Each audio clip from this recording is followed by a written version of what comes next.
I want to thank everyone with well wishes to me since I made 2 videos on this issue last year. Since I reached my 40s, I started having problems with hemorrhoids.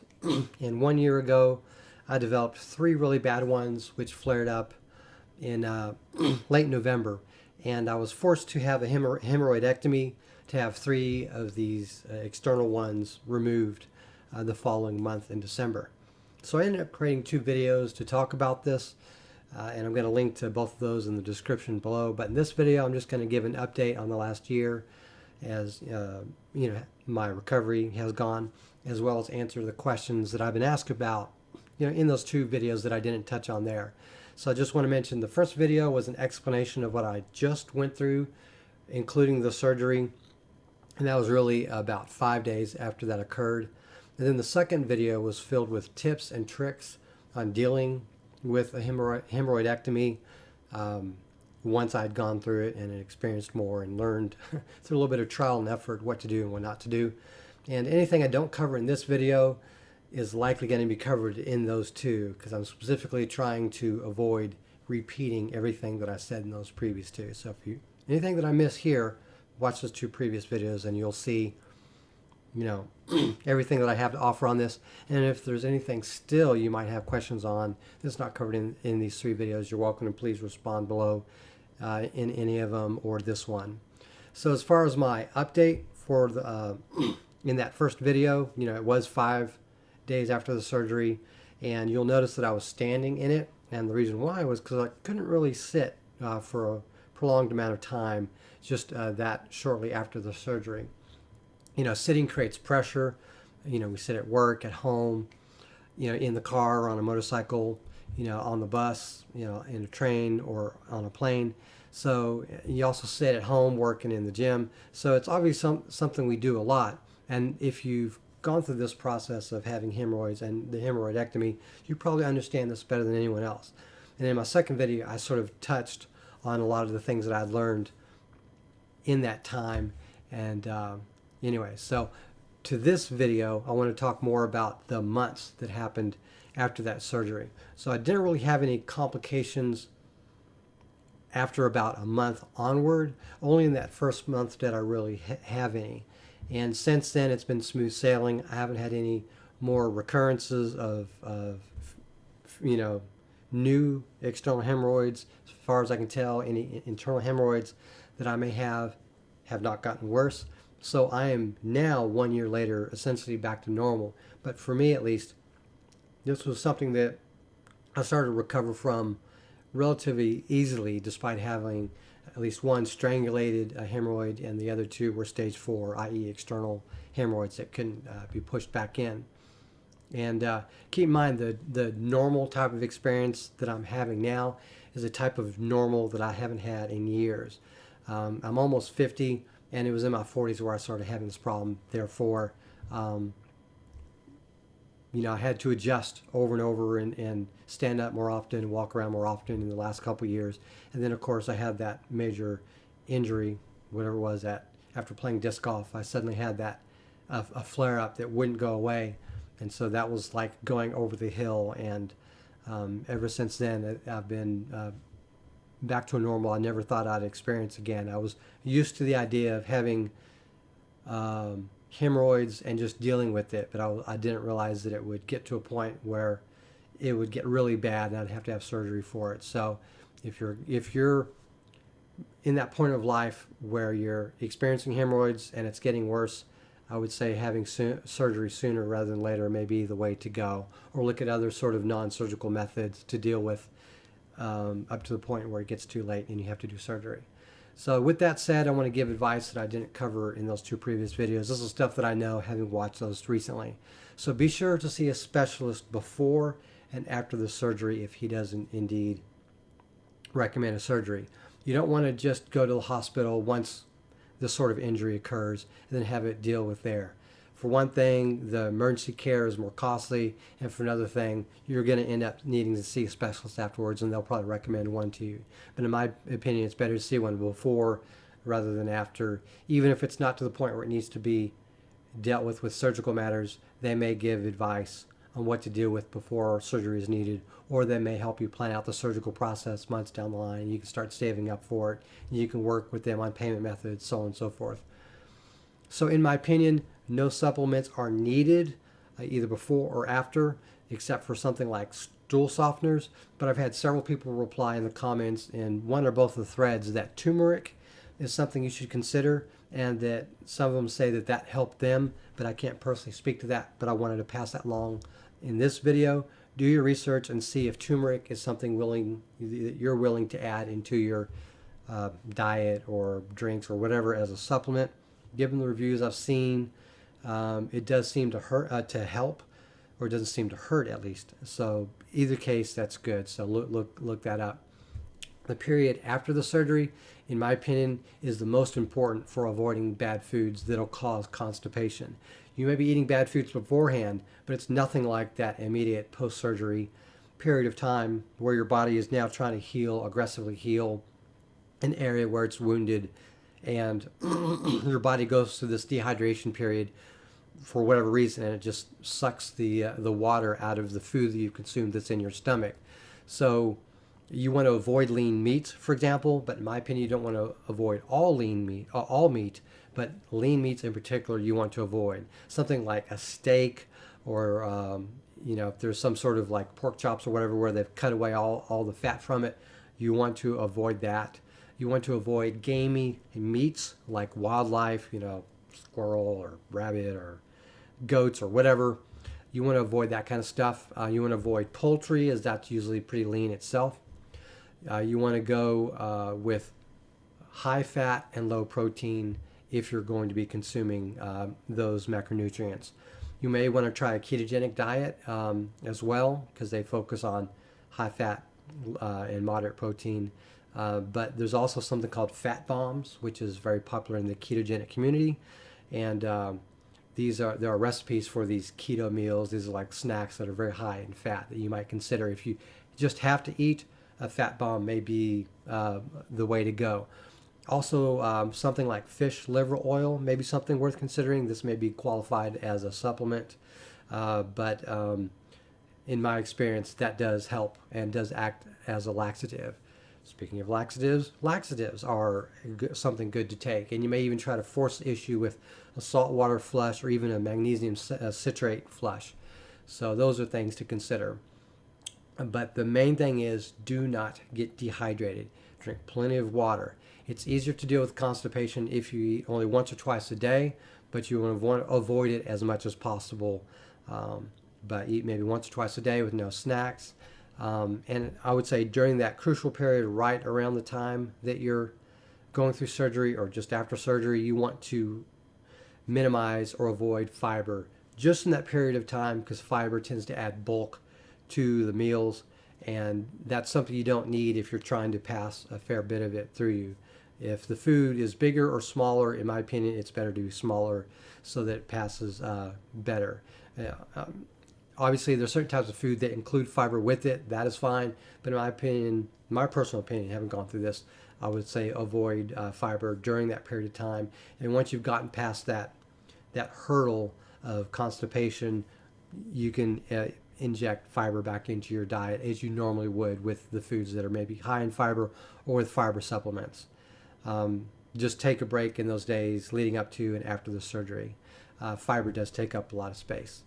Also, eating food takes up a lot of space, so you might want to cut down on the food, as I mentioned, OMAD or eating twice a day, intermittent fasting. Those kinds of scheduled food routines are beneficial, and you may even consider not eating at all. I end up water fasting a little bit during and a little bit after my hemorrhoidectomy, so in my opinion, that helped me deal with what I was dealing with at the time, which is blockage, which had developed because of the dehydration that I went to and that I did not realize was occurring. So just realize that when you're going through water fasting, typically, often it can be a little bit of an annoying experience, but if you're dealing with the pain of a hemorrhoidectomy, trust me, you absolutely don't even notice water fasting. In fact, I just couldn't really generate an appetite through the month of December because of the hemorrhoids and later the surgery and that post-surgery period. So just something to throw that out there. Now, when it comes to the bowel movements themselves, in my opinion, don't strain. Let it happen. Push normally. Just realize you're going to be pushing for longer, and you may not even be as strong as you normally are in terms of pushing waste, through its exit point. So I've spent a lot of time thinking and experimenting with this over the last year as a result of this experience, and it just push normally, just be more patient, and the waste will eventually go downstream and then out. Now let's go over to the Q&A. The questions that have been asked here were those that were asked over the last year in those two videos, and they only touch on matters that are not spelled out before. Let's begin. It's possible. Could you let me know how you are doing now? So I'm doing great now. After that first month, my life returned to normal. I noticed that there is still a small lump in the area. Not sure if that's due to the stitches or my hemorrhoids come back from pooping. Is that normal to have a small lump? This person asked basically if the small lump that they're experiencing is normal. And my answer is yes, although that will go away as your body heals. It's possible that your doctor will not remove every hemorrhoid that you have, or the hemorrhoids that they do remove, they may not remove every bit of it when they essentially sew it together, because it's essentially a blood vessel. In this particular case, this user responded back afterwards, and they said that in that particular case for them, it was a skin tag, which is excess skin from the removed hemorrhoids. So just keep in mind, if you have noticed lumps afterwards, it may not actually be a hemorrhoid itself. It may be a residual of the hemorrhoid that was removed, or it may just be,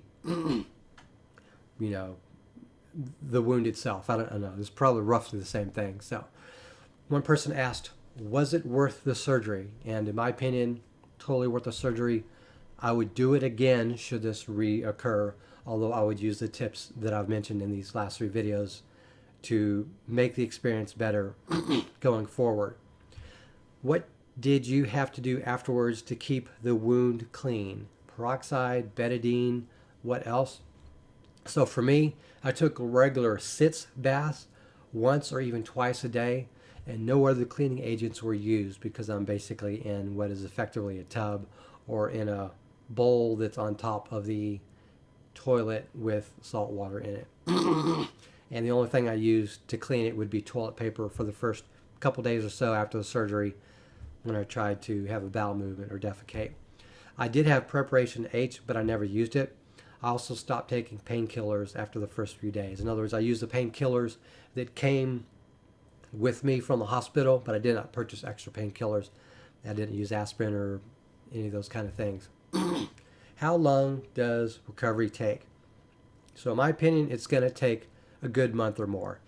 If after that second month that you're not fully healed, in my opinion, you have to go see a doctor, preferably a specialist or the one you had dealt with prior, just to see what's going on. But I think after that first month, if you're still bleeding or there's still a significant protrusion or bump, or you have any other questions or any other issues you're dealing with, constipation, anything else, go see them and get their advice. Maybe even try to take other advice based on YouTube searches or what's in here, but in my opinion, see an expert. How does everything feel down there several months later? Are there side effects? Do you have more pain? Do you have pain or more hemorrhoids? I believe I'm completely healed. I feel no pain down there, but I am aware that I do have one or more small internal hemorrhoids that the doctor told me or the specialist told me are just going to be there, and he chose not to remove them, but I can't feel them. Do you exercise? Now, I don't exercise at this time, although I am planning to do so in the coming year, but that's not necessarily related to this injury that I've had here. I chose in the last year not to exercise because I've been experimenting with diet and other things. But I will be doing things like body weight exercises and some types of weight training in January. And I may post videos about that here, considering my channel's name is Nick Carroll Fitness, and fitness is kind of what this is about, although it's turned more into health and diet in the last year. 3 weeks ago, I went for hemorrhoidectomy, but still feeling pain, itchy, and discharge of fluid. Is it natural for hemorrhoids to come back again? When will I be free from this pain? Now, first of all, hemorrhoids can come back. Blood vessels that swell essentially become hemorrhoids, and you have other blood vessels down there. Even if you get others removed, these blood vessels can do the same thing. So you want to try to avoid the same activities you did before, like sitting excessively and straining too much when you urinate, defecate, and eating too much of the wrong foods or being dehydrated. So you want to avoid that. Hemorrhoids can return. And you may have to go back if you have a lot of hemorrhoids. You may have some worked on and then go back another time for more hemorrhoids to be removed. Number 2, you will be free from pain maybe a month or more after the surgery. Everyone's different, and the hemorrhoids and surgeries are different. So there's no one answer here for everyone. So this will be based on your circumstances, but you will likely, after that first few weeks, and especially a month or more, most likely not being in pain, just be in discomfort. I wonder if I just drank milk each day, if that would have helped me deal with doing number 2 better. For my research, milk would have made the constipation work in addition to food. Now, if you just drink milk and you don't have food in your belly, basically, that may not be a bad thing, but I would not add milk to any diet, particularly in a diet where you've already been consuming relatively lean protein and low fat. Milk is a congealing agent. I also put cheese into this category, although not butter or other oils. How's the pain level right after surgery? Can you walk, sit, or lay? Now, in my personal experience, pain was dull and constant, but I could walk at any time, though I could only lay down on my sides or occasionally on my stomach, although it's always been uncomfortable for me to lay down on my stomach. How many days does it take to get back to work post-surgery? So in my case, I had to go back to work 3 weeks after surgery, but I could have started working about 2 weeks later, but in a limited capacity. In other words, at a desk job where I work, I would have had to have got up more often every hour or so for 5-10 minutes or more, but by week 3 or 4, I was just fine. How long did your bowel movements hurt for? Now, if you watched my previous videos, you're aware that I had blockages.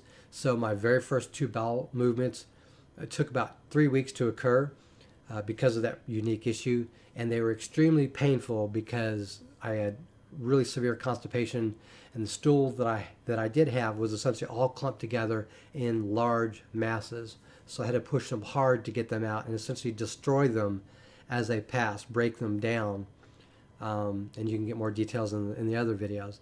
But the 2 bowel movements, after those, there was some bleeding, but after that I could have bowel movements normally, and that was no longer an issue. So I had my 4 bowel movements after surgery did have some blood involved. All of the first 2 were an unusual circumstance because I didn't realize that in the month of December I was severely dehydrated. I just couldn't tell. Did the salt from the Sitz bath pain the wound? So no, when you put your butt in essentially salt water that is used in the Sitz bath, it is not painful. I didn't notice it at all. In fact, it was warm water as well, so it was actually almost comfortable, if that makes sense. I thought sitting for a long period of time is a big no-no for a hemorrhoid. So does a Sitz bath worth it? So with the Sitz bath, you're not sitting on the wound yourself. You're essentially sitting in, just like you sit on a toilet, there's a hole there. You're sitting on basically like a bucket of sorts, so that it has its own sort of hole in it, and all the water, the Sitz bath, is in there, and that's where you're essentially moisturizing your butt, but there's no pressure on the exit point, so the anus. So that's not something, there's no pain. In fact, it's relatively comfortable. If you're sitting on just like concrete and you're sitting on a Sitz bath, there's a difference you would notice. When did you start sitting? So truthfully, I could sit immediately after the surgery. In fact, in the hospital, I sat in a wheelchair being taken down to the car, and I was sat in a passenger seat in the car, and my wife drove us home. I also sat up in that bed sometimes, although mostly I laid on my back, and I wasn't sitting on my back. And a lot of times I was laying down on my sides, as I mentioned previously. Do you find it easier to sit on hard surfaces? So that really didn't seem to matter, at least as near as I can tell. But most of the times I was sitting in the days after the surgery, it was in that bed. When did you start driving? Now, I could drive really a few days after the surgery, though I tried to drive as little as possible for the rest of the month, which is about 3 weeks. So I had to drive to work and back the next month, and I had no issues by then. So I would just say in a matter of 1 to 2 weeks, you can probably drive without issue, although you wouldn't want to go on a long road trip. When do you start eating French fries? Now, I could have eaten French fries at any time during the month of December, though I went on a low carb and carnivore diet in the 2 months, both December and January after the surgery, so I didn't eat any fries at that time, although I don't predict there'd be any problem with that particular food. What kind of exercise did you do during recovery? Didn't do any exercise. In fact, I avoided physical effort as long as I could. And I'm happy to report that 2019 was basically all no activity. This is kind of a longer question, but I'll just sort of read it out. Before you had the surgery, I'm wondering whether or not you're experiencing the following: severe bleeding after every bowel movement, unable to stand for more than 20 minutes, or afraid to walk for a long distance. Before the hemorrhoid begins to prolapse, come out, which causes a lot of pain. After every bowel movement, a feeling that you're never finished, done evacuating, and the need to push in a prolapsed part, the hemorrhoids, back in at the end of every bowel movement. So this is before you had the surgery. Did these questions occur? So I don't personally recall any bleeding from before the surgery. It's possible that I did, I just don't remember. Like before the surgery, and I didn't even document it. So I suspect that I didn't bleed at all pre-op. And I could stand as long as I normally could, but I just couldn't sit down normally in the weeks leading up to my surgery. It just hurt too much in the week and a half, 2 weeks prior to the surgery. Surgery was on the 11th, the injury happened on the 1st, so it was roughly 10, 11 days. I don't remember any bleeding, but I couldn't sit. I only had 2 bowel movements in the weeks before my injury because I wrote notes down. And when the surgery happened, I didn't have the feeling that I had to poop more after each bowel movement. So before and after the surgery, I didn't have any feeling of, hey, I've got extra stuff that I need to push out. I just didn't have that feeling at all. But maybe that's unique to me, but I've heard others mention in the comments and others in videos specify that they felt the need to go number 2 even after they had completed going number 2 because they felt like they had extra stuff in there that needed to go out. Lastly, I didn't feel the need to touch the prolapsed hemorrhoid at all, and I didn't feel the need to at any time, period. So that wasn't a thing. In fact, knowing the hemorrhoid was there and any attempt to touch it hurted tremendously, had absolutely no interest in doing that. Now, that was a strangulated hemorrhoid. It's possible that if that particular issue wasn't there, maybe I would have had that temptation, but a strangulated hemorrhoid is basically a blood vessel that is sort of like twisted and knotted up, and it just hurts more than normal, so didn't do that. When can you remove the gauze for good? Now, I'm presuming this person's asking about gauze that's external after the surgery. Now, I didn't have any that I recall. Now, in the operation itself, there is a type of gauze that's left behind on the inside. It's some sort of internal biodegradable gauze, but that goes away over time. I did not have that here, and in fact, I asked my specialist, the one that performed the operation in the hospital, in the post-op meeting like days later or a week later, and he basically said that he had no gauze left over. He didn't leave any gauze behind. After you had the external hemorrhoidectomy, did you notice that swelling occurred around the anus?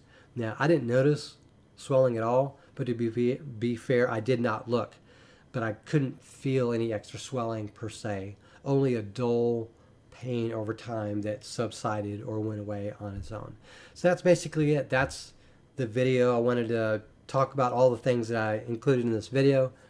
If you watch these 3 videos and you still have questions, you are welcome to reply below in the comments. I'll recommend in this one because it's easier for me to go back and visit this occasionally, although I do see email alerts when I get some questions, but I don't think I get email alerts for every question that's asked of me or that appears in the thread. So ask below, but I recommend don't ask me about anything that's in these videos because that'll just, I won't answer it unless maybe I might answer it in the comment below, but I won't answer it in another video. That's basically it. Thank you very much for watching and have a great day.